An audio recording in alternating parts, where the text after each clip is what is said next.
Bridget Jones is reading the Memoir of a Snail, and Captain America's found a brave new world on the Sloth Lane.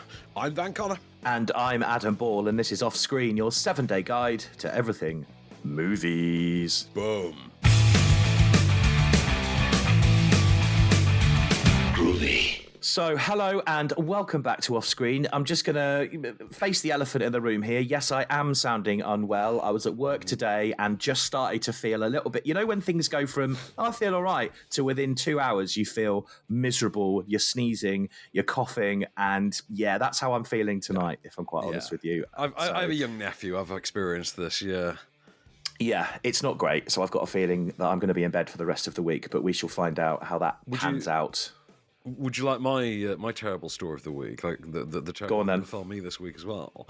I'm not sure legally how much of this I can say.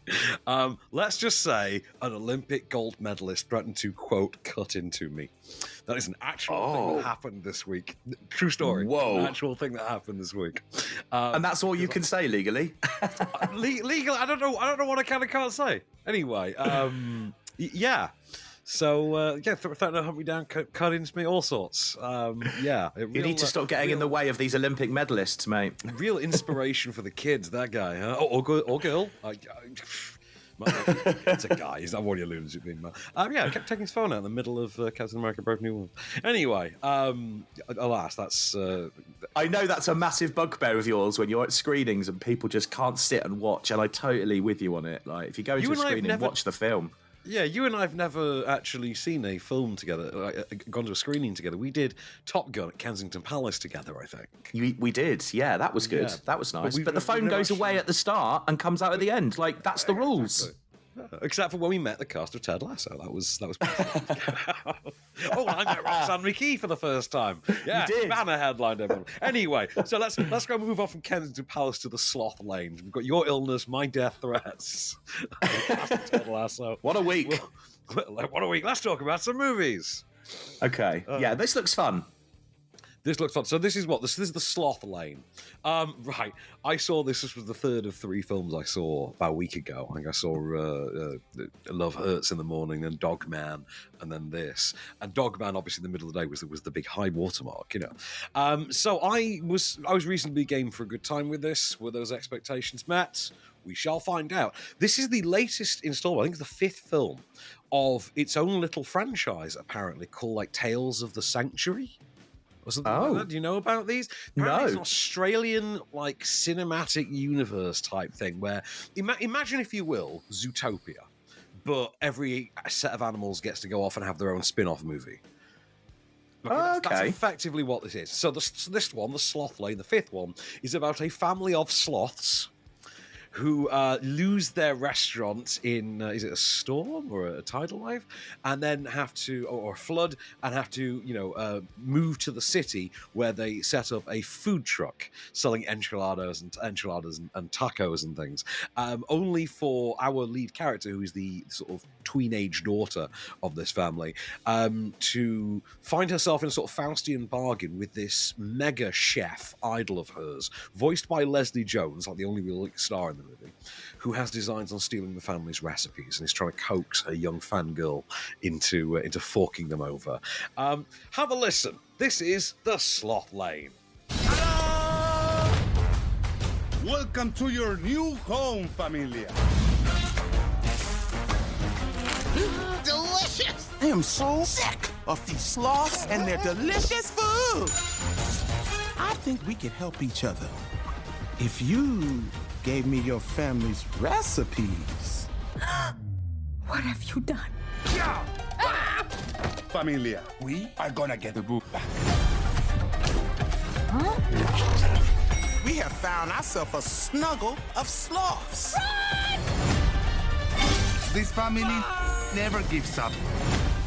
Do you know, it's the same question I ask every time with these kind of movies, because I do like a good old animated comedy for kids, but does it go both ways? Can the parents sit down and watch this and enjoy it and have jokes that they understand that the kids don't? No. Watching it as an adult, sat on my own, I've just found it boring. If I'm really honest. I just found it dull. And bear in mind, I sat in a screening room. This is not like I watched this in my living room. I was in a screening room in like Soho watching this.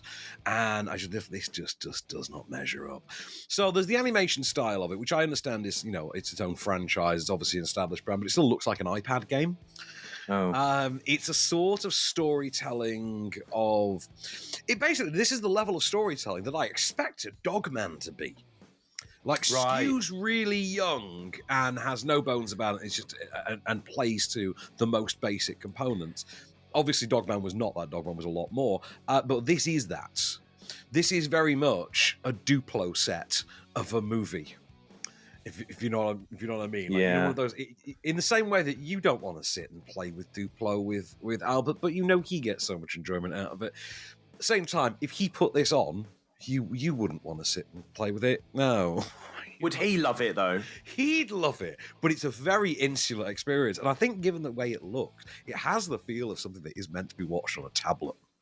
Like, in a very strange way, it has that. I mean, Leslie Jones is having a good time in it, but she can't, inject any life into this. It's a story it's a very generic, very generic, very by the numbers, one of these children's morality stories. It has a weird bit of writing where they seem to equate the sloths with Hispanics or Latinos, because, for instance, the sloths, for reasons that are never explained, are all into Mexican and Spanish cuisine. They don't have Spanish or Latin or Mexican accents or anything like that. This is just a choice that's made. There's also the very weird thing that they're sloths, but the fact that they are sloths does not factor into it at all. They don't move slowly or anything. You know what I mean? It's a weird, I mentioned Zootopia to you at the top of this. The big gag in Zootopia, wasn't it, was that the sloths were slow because they were chill. They weren't in a rush. That's not even a factor here. They could be marmosets for all you want to know, So there's absolutely no reason for them to be sloths in this then, really? No! Not at all. They could be freaking pandas, sir. They could be pandas for all it matters to the plot. That's a shame. I honestly don't know why they're sloths. And I'll be honest, working that process through my brain for, I think it was 90 minutes on the nose, was more interesting than the actual 90 minutes of watching the Sloth Lane, which, like I say, you could probably put on, because Albert's 6, right? Yeah. You could probably put this on for Albert, and I think he'd probably get swept up along enough in it, I guess, at 6. I think he would. But you would have no interest. It is dull. It is dull as dishwater. It's insanely predictable. Like I say, everything is written to its most simplistic form. I'd be on my phone. Movie. Yeah, exactly. Yeah, you'd be you'd be on Twitter or Blue Sky or whatever. Yeah. Doesn't make me want to watch 4 more of them. Put it that way. I was just about to say that. I was literally about to say. So if there was another sequel, you wouldn't be interested whatsoever. Well, apparently there will be another one. I don't know how I've never had to review one before. They've just never come my way. But given that this is the 5th one of them, I have to imagine there'll be a 6th. I mean, how many Land Before Time movies did they make? Remember that? They made 13 of them. God, yeah, that's true. I forgot about that. Well, The Sloth Lane is out in cinemas from today. If you do want to go and check it out, I suggest if you're a parent taking your little ones, for what Van has said, make sure your pillow and sleeping bag is with you as well. And can I also just interject that I did not mean to besmirch the good name of The Land Before Time by mentioning it in the context of this film. The first Land Before Time movie we all know, the real ones know, is a stone cold banger of a movie, and how most of us discovered crying when we were children. But so remove the thoughts of the brilliant Land Before Time from your memory before even considering watching. That was Bambi for me. First time I cried at a movie. I think it was Bambi for me as well. Well, Land Before Time was one where we actually went to the cinema. I think I was 4 or 5 years old. Yeah, it's 89. I remember. I know. I feel old thinking about that. 89. That was just a few years ago, wasn't it? Let's be honest. Yeah. Right. We are going to move on. We've got some great movies left to talk about. Memoir of a Snail. Bridget Jones' new one as well. Mad About the Boy. But next, we are going to see what Van thought of Captain America: Brave New World. Stay where you are.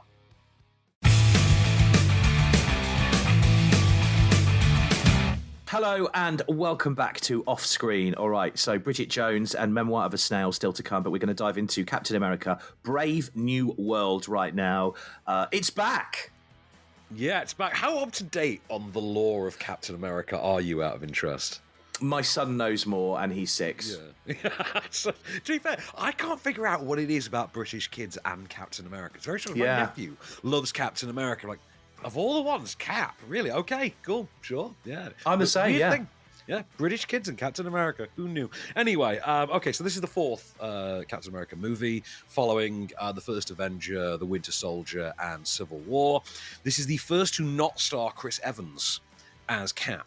This has Anthony Mackie having taken on the mantle. Obviously, if you've seen Avengers Endgame, this was a big plot point at the end of Avengers Endgame, was that an older Cap gave the shield over to Sam Wilson, formerly the Falcon.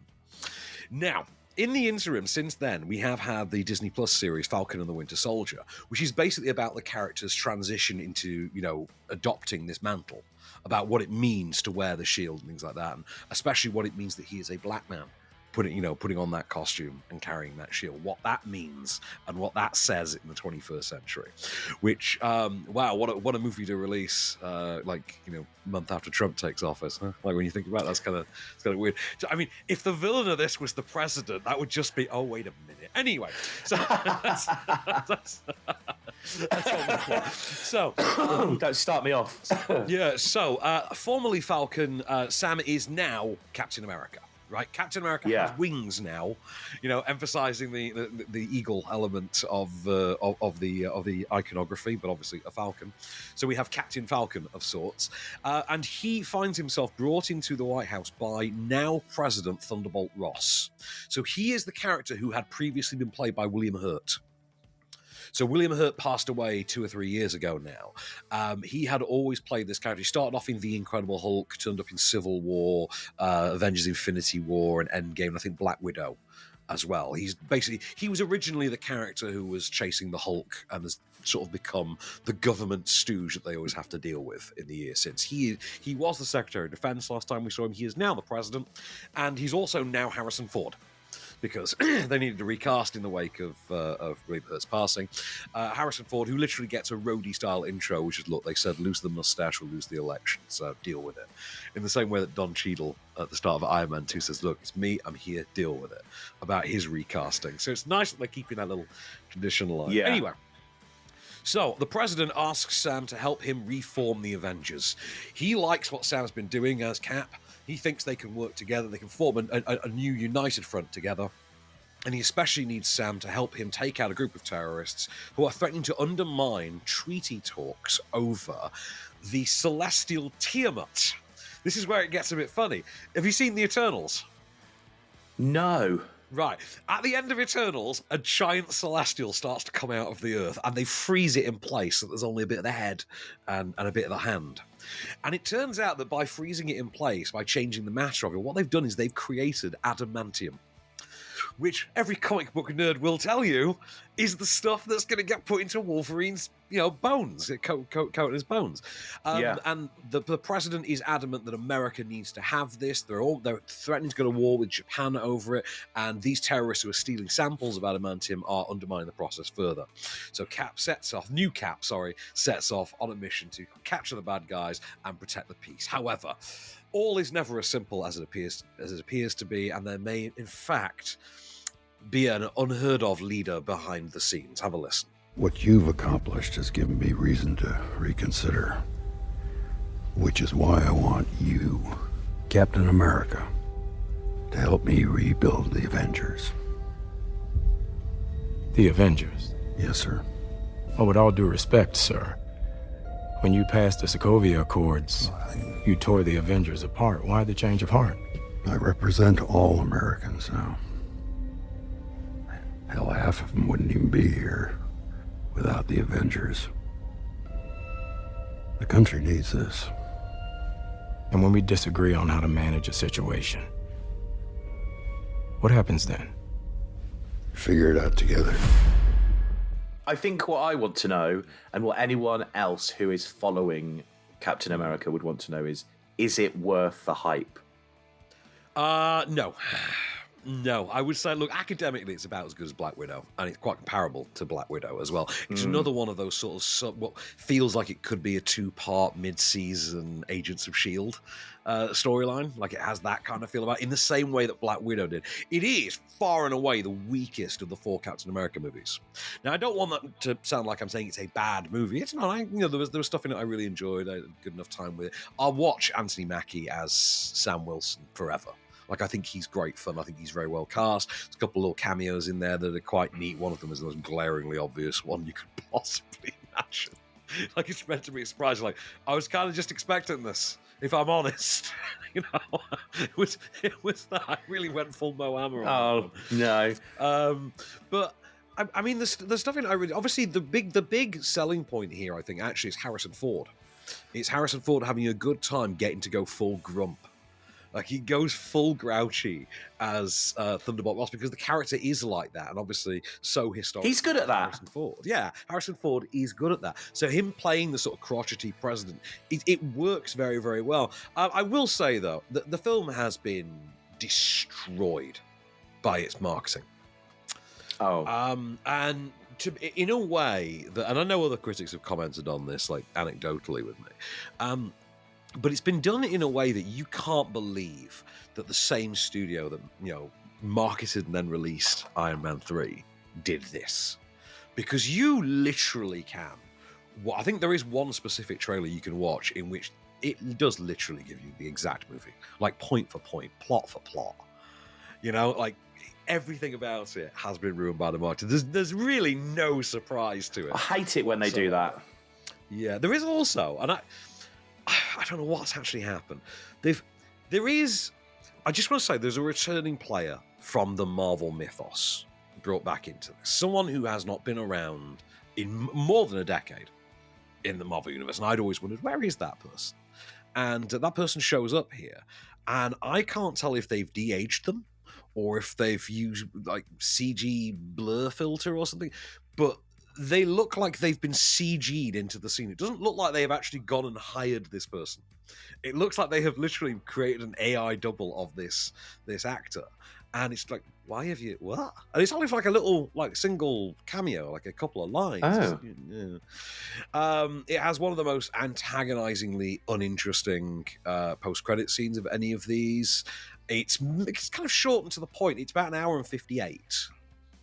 So 1 hour and 58, so it doesn't really overstay its welcome. It's quite punchy to the point. You're talking about 1 hour and 45 before you get to credits, and then obviously you can stick around for that for the post credits. Anyway, Julius Onah, who did the Cloverfield Paradox, I didn't vibe with how this had been put together. To be honest, I think the visual effects look really terrible in places. There's the orchard.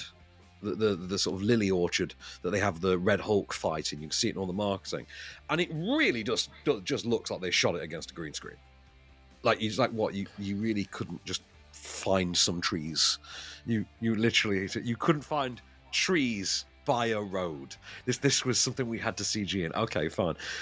But on top of that, I mean, the fight choreography is pretty decent. What you can see of it, but it just feels like really sloppy second unit work rather than here is someone who actually, knows how to film action. I'm aware that I'm saying that about Marvel movies, so the bar is considerably low on that one, I know.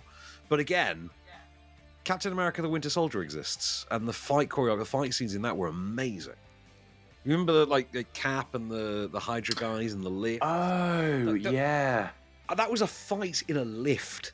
And it looks better than anything in this movie, which at one point literally features Cap taking on jet fighters.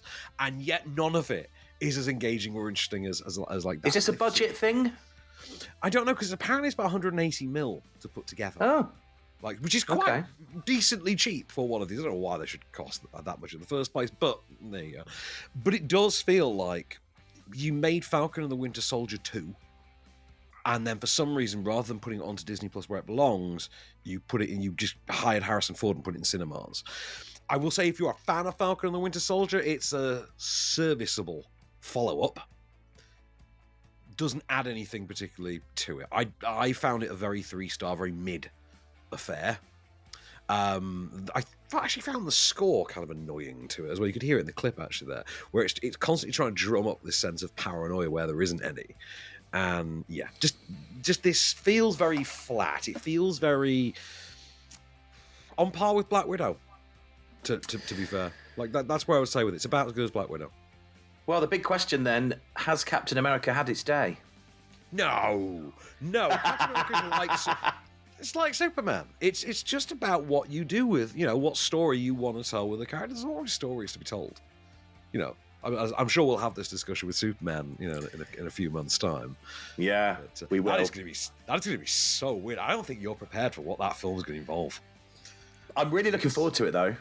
Because he said it's a Silver Age Superman. Yeah, I don't really understand what he meant by that, though. So comic books are divided into the Golden Age, the Silver Age, and sort of the Modern Age. And these are different sort of periods in which the books were published. So the Silver Age generally refers to sort of the 50s through the 70s. You know what I mean? The best Superman times. Yeah, when Superman got really wacky and out there and had things like Krypto the Superdog, which is why he's in the new movie, and there's like dragons and stuff in it. So, like all the other heroes turning up, things like that. So it's going to be wacky. It is going to be wacky. I'm expecting if they do a second one, they're going to bring Brainiac into it, because that's going to happen. That would be awesome. Yeah. No, looking forward to that one. Oh, sorry, just dropping my microphone all over the place this afternoon. So, Captain America, Brave New War, it is in cinemas from today. If you do want to go and check it out, you can. Right, still to come. One I'm really looking forward to finding out more about is Memoir of a Snail, but we're going to talk about Bridget Jones. Is it the last one or isn't it? I'm expecting Bridget Jones's retirement in 10 years' time. Yeah, same. Yeah. Grandkids, great-grandkids, all Bridget of that. Bridget Jones's grandkids, yeah. You can see this happening, yeah. There's many stories to be told, but we'll see what this one's all about next.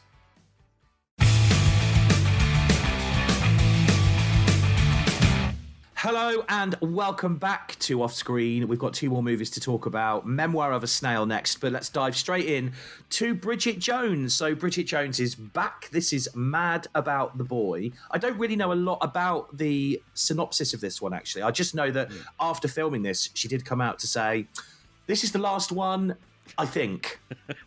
So we're still none the wiser. It's going to be emphasis on the I think there. Because like we just said, there's going to be Bridget Jones's retirement, Bridget Jones's grandkids.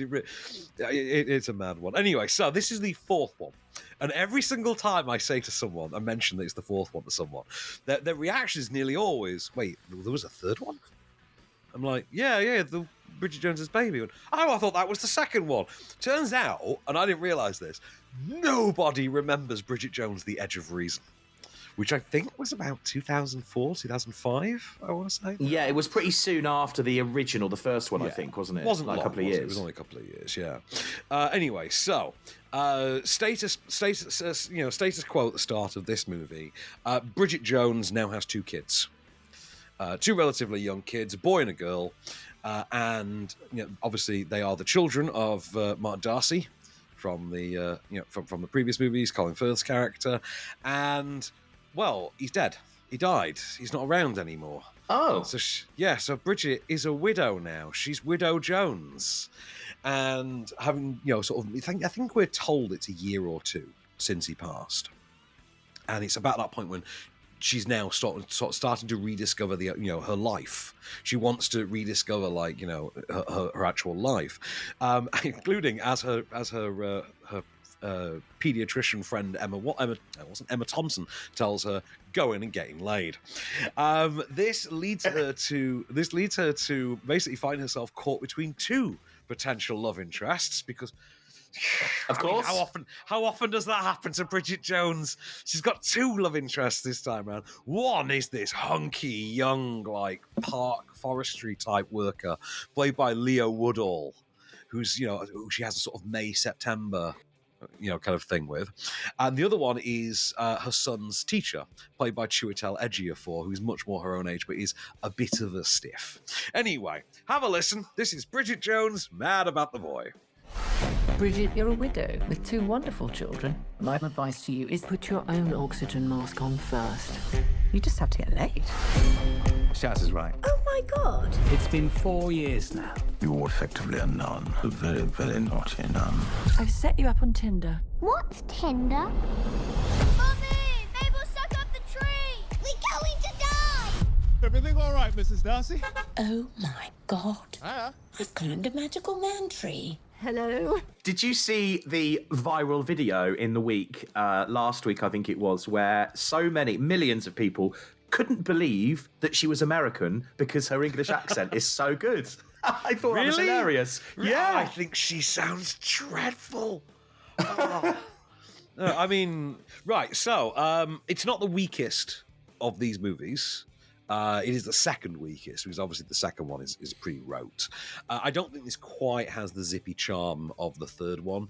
Having said that, this is going for melancholy as its primary sort of vibe. It's a much less, intentionally less funny a film than the previous ones have been. There is still some comedy in there, obviously, and it wouldn't be Bridget Jones if you didn't have those great moments of, like, usually very public awkwardness for her.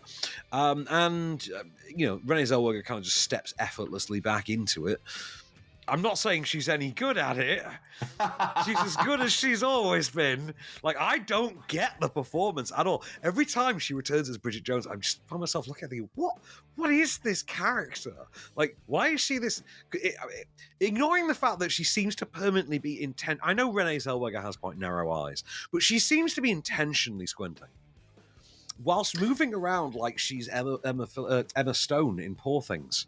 Like, she's never had movement naturally before. You know, like she really... I kept thinking of Bella Baxter from Poor Things. Every time I watched Bridget Jones literally cross a street, it was the most insane thing. Having said that, Bridget Jones may be back, but more importantly, so is Hugh Grant. And he's got... probably, yes! Yeah. This is his biggest role since the first one. I think as far as Bridget Jones goes, as far as his screen time as Daniel Cleaver goes, this is the most he's had since the first one. And there's a bit of a cloy bit that I didn't particularly love. There's an element involving him as a parent that I think is quite amusing, and I really enjoyed. I enjoyed his scenes with the kids because they sort of reminded me of me as an uncle. Like, the way that they have chosen to, they had that sort of, he is just not attuned to dealing with children at all. This is brilliant. But yeah, he owns every moment that he's on screen. I also very much enjoyed some of the returning players. Obviously, Emma Thompson, you heard in the clip. You get the parents back, for instance. James Callis and Sally Phillips are back as two of her mates. You know, James Callis, the one who was always changing his phone cases in the first movie. Oh, yeah, yeah. Was it the one? Was it? He leapt through the window. There's a fight. There's a fight. Good character. Yeah, Gaius Baltar from Battlestar Galactica, to me, if I'm honest. He's Gaius Baltar forever. He's so good in Battlestar Galactica. But yeah, he and Sally Phillips are both back. And it's very notable that James Callis was not in the previous two. Because when he's back, you're like, oh, this is a bit of energy that he's been missing, actually. And because I know he's in the books, isn't he? The character's in the books, I think. But yeah. As far as the love interests go, Leo Woodall is, I think, a bit thinly drawn. Chiwetel Ejiofor is a bit Richard Curtis parody. But they're both, pretty up to the task. It's got, strangely, the weakest soundtrack of any of these. Like, it seems like a strange complaint to have, but the Bridget Jones movies do have good soundtracks. Yeah, they do. Yeah, they do. Like the first one in particular, I remember the original Bridget Jones soundtrack was like a must-have CD on every mum's kitchen counter, if memory serves. I know my mum had it. I'm trying to remember what the big song was, actually, from the first one, but there was one big standout song from the original. It was Jerry Halliwell, It's Raining Men. That's the one. I knew there was one biggie. Yeah, because they have the fight to it in the... Yeah, that's something this movie is missing as well. It doesn't have a big fight.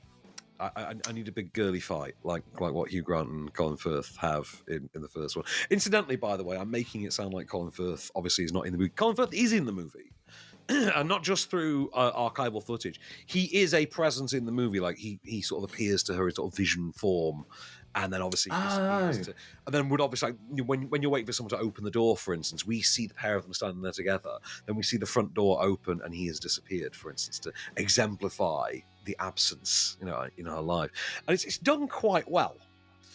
But yeah, I do miss Colin Firth in the movie. To be fair, he was always a bright spot in the previous ones. But yeah, like I say, second weakest one, arguably the most emotional and the one most likely to actually make you cry. Particularly if you are of a comparable age, I think, to Bridget, because it did occur to me, obviously, when I was watching this, that the first one came out 25 years ago now, right? It was the year 2000. The first one came out, yeah. And your guy, I somehow heard you through your Jeez. Yeah. Yeah. So it was 25 years ago, the first one. So nearly 20 years ago, about 20 years ago for the second one. It's only been something like 6 or 7 since the third. But it is entirely possible to have grown up with Bridget Jones now. I suppose it would have been, yeah. If she's been the character for 25 years, and given the fan base for these, and I remember going to opening nights, public screening of the very first one, and it was packed out, and people really responded to it and loved it. So I would imagine this is going to go down a storm with the already existing fan base. I don't know it'll necessarily win any newcomers over that were already on board the train, but it's another one to pad the box set out with, isn't it? And I wonder if Renee Zellweger has said this is the last one, I think, because they've had some kind of discussion of depends how well this does in the box office as to whether we're going to do another one or not. Well, they need to do another one because they need to explain what happened to Patrick Dempsey's character, because he's not even mentioned in this. It was the one they got to fill in for Hugh Grant last time around. But I would imagine I think we're definitely going to get it. It sounds like it. Yeah, I could see it go. I could see them maybe going another 10 years or so, and coming up with something like Bridget Jones's grandkids or something like that. Or one of her sons. What if one of her sons gets into a relationship with someone who is like Bridget Jones, and she can completely connect to her? Bridget Jones's bestie, that would work. Yeah, Bridget Jones's DIL. Yeah, that would work. Yeah. Yeah, I think that could be a good storyline there. But we'll have to sit and watch this space for that, maybe. They're probably working on it already. Who knows? But yeah. Possible. Bridget Jones, Mad About the Boy is out in cinemas from today. We've got one last ride on this week's show. We are going to look at Memoir of a Snail in a moment. It's an animated kids movie. Wow, adult actually, isn't it? It is adult. It is quite adult. I almost had to stop you there when you said kids. Yeah, it's an animated film. It's rated 15 as well, actually. Okay, well, I'm intrigued to find out why, and if you are too, stay right where you are.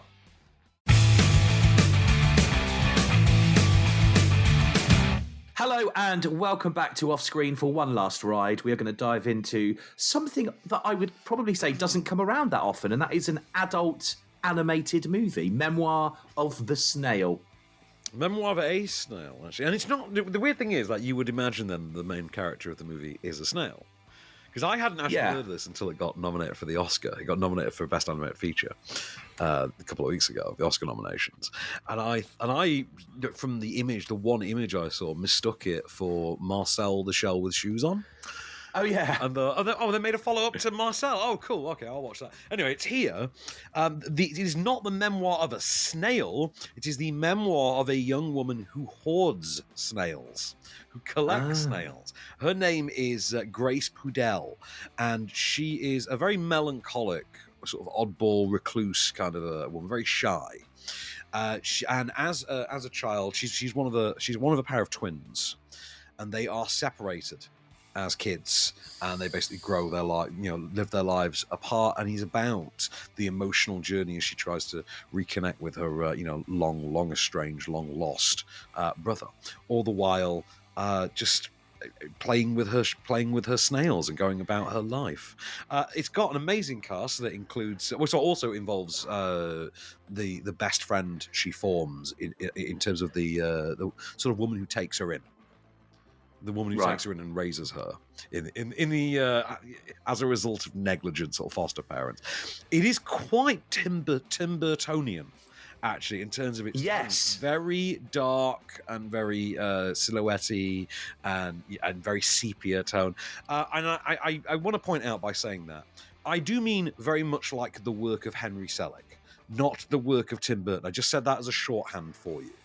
Because I know people have this weird thing that Tim Burton does great animation. Tim Burton does not do great animation. Tim Burton does crap animation. Henry Selick makes great animation, and Tim Burton slaps his name on it, which is what happened with The Nightmare Before Christmas. So let's just get that done once and for all. Anyway, neither here nor there. Jackie Weaver is among the voice cast for this, along with Sarah Snook as well from Succession. Plays Shiv in Succession. So I've got a clip for you. This is Memoir of a Snail. Look, Gracie. He was always practicing. Oh, shit!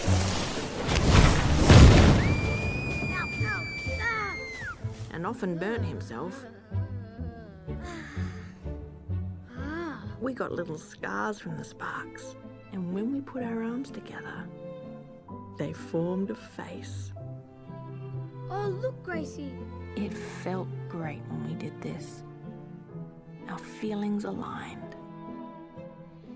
Now, obviously, you know way more than I do about any of this kind of stuff, but I'm glad you mentioned the animation, because watching the trailer, that's the one thing that I noticed is it's not an animated movie like, say, Up, for example. It looks very kind of Wallace and Gromity, like plasticine-y almost. It is stop motion. So it's written and directed by Adam Elliott.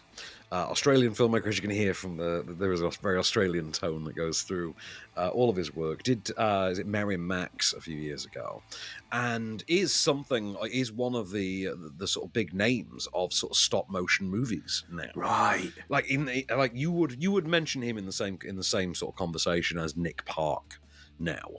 Wow. In terms of like what impact he's made in a very niche field, there is that. I will also want to single out. I think it's Elena Katz-Chernin, who's the composer on this. I think the score for this is beautiful. It's a really beautiful score that when you combine the visuals that they've created here, they've managed to come up with a really unique, quirky, and wonderful individual kind of storytelling.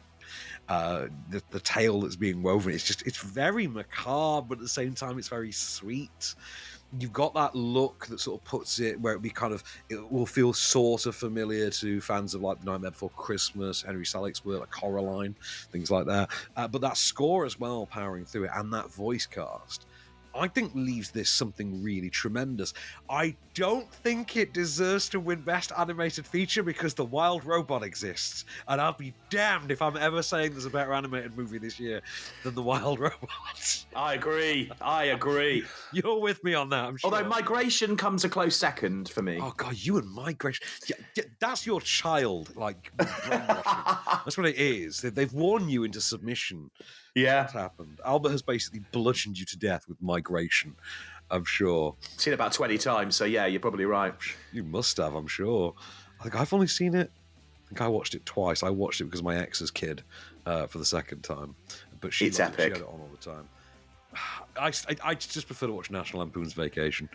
You know, it's basically the same movie, except it doesn't have a bad guy chef who's weirdly attracted to ducks for some reason, like Salt Bae his weird duck fetish. But no, so I do think this is actually something quite unique and interesting and cool. I really liked Memoir of a Snail. In fact, we mentioned Marcel the Shell with Shoes On. And I would say if you're someone that sought that out and actually was really captivated by that, I would look here as well for a similar kind of experience, different tone entirely. But in terms of here is something interesting being done in animation, the style that's being told, the stylization of this stop motion, I think is really, really fantastic. But like I say, the score, the cinematography, the performances, the writing of it. I wouldn't be shocked to see this as a children's book, like actually just put onto page like a children's book version of the movie, and it would probably play exactly as well. But absolute winner in my book. Big fan of this. This would make a good kind of teenage plus parent or parents sort of weekend out, go and see a movie. Like you say, it's a 15, so you can't take the little ones to this, but no, you can't. Well, if you fancy doing it, Memoir of a Snail is out in cinemas from today. Now, the rest of February is a bit of a washout when it comes to movies, so we're not back until March the 7th. But you already know some of the potentials that we might be looking at for March the 7th. Well, I mean, not including any from that period that we then cover, because there's obviously going to be movies out in the next 2 weeks. Like, we're not going to get to review The Last Showgirl, for instance, the Pamela Anderson drama, which I saw. Did I see that back in November? I think it's like... It was a while ago, because you met her after, didn't you? Because we did, yeah. I got to meet Pamela Anderson. That was... I tell you, I think that came about 6 weeks after interviewing Kevin Smith. And my best mate, when I sent him a picture, immediately hit me back with, between Kevin Smith and this, you're just living all of your 12-year-old fantasies. You're just living your 12-year-old fantasy life. I'm like, yes, I am. Thank you. But yes, The Last Showgirl, for instance, is an excellent movie. Very worth seeing. The embargo's dropped, so I can talk about it. But Last Showgirl, I think, is a terrific movie and worth seeing. Great performance from Dave Bautista in there. Kian Shipka from Sabrina and the Swimming with Sharks thing, and what's she known for now? She was the kid from Mad Men to me. And Jamie Lee Curtis, very good movie, worth checking out. That one, but I'm not sure what else is out in the meanwhile. There's the Stephen King one, The Monkey. There's a few weeks of work. There's the Stephen King movie, The Monkey, to come. I think that's next week. But when we actually return, the 4 that we've got that are going to be out new that week, we've got Day of the Fight, which I don't know an awful lot about, to be honest. Old Guy, which looks like a sort of fun Christoph Waltz actioner. An action comedy with Christoph Waltz. There's One of Them Days, which I think is a road trip comedy. And most notably for me, the return of Bong Joon-ho, director of one of my very favourite movies ever, Snowpiercer. He was, of course, the Oscar winner for Parasite 5 years ago. He's returning with his first new film since Parasite. It's taken 5 years, and we are back, and he's brought us Mickey 17. With Robert Pattinson, which looks like this really fun sci-fi kind of satire, in which he's basically like a blue-collar worker, but his job is to do all the jobs that could potentially get him killed, and then whenever he dies, a new clone of him just pops out, like with his memory sort of hopped over from one to the next. Great. Yeah, I think, and he's the 17th one. I think it's why he's Mickey 17. You had me at sci-fi, so, I'm sold on that already. I'm looking forward to hearing what you think about that. So that's all still to come. That is, of course, all we have time for this week on Off Screen. We will be back on March the 7th. Until then, I've been Adam Ball. I've been Van Connor, and we shall return.